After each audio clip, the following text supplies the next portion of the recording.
A cup of tea and family time, things usually taken for granted. Not for this man. HIJAAZ HIZBULLAH is home on bail after spending nearly 2 years in detention. The lawyer was accused of involvement in the 2019 Easter attacks that killed 269 people, but charged 10 months later under Sri Lanka's Prevention of Terrorism Act with hate speech and creating communal disharmony. His detention drew local and international condemnation and demands for his release. The normal PTA detainee has no lawyer, has no media attention, has no social media talking about it. It is nothing. So then it's a complete state of hopelessness, and that you're in a huge legal black hole, and that's the feeling that a lot of them have. The law, also known as the PTA, allows for police to detain suspects without trial. It also lets courts convict suspects solely based on confessions. Many say it's been used to stifle dissent and crush opposition. On Tuesday, the government voted to change its law.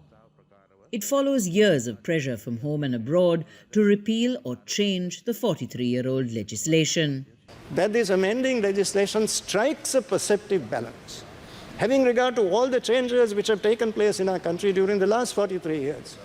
We have whittled down the provisions of the Prevention of Terrorism Act. We have diminished its rigidity in a manner that is appropriate at the present stage of development of Sri Lankan society. We have stopped short of abolishing it altogether.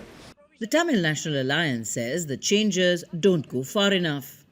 The most talked about provision in the PTA, the confessions made to police officers being admissible as evidence against that person, and even co-accused for that matter, still remains. You haven't touched it.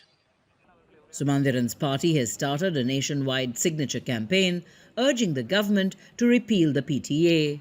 They say they have collected more than 100,000 signatures so far.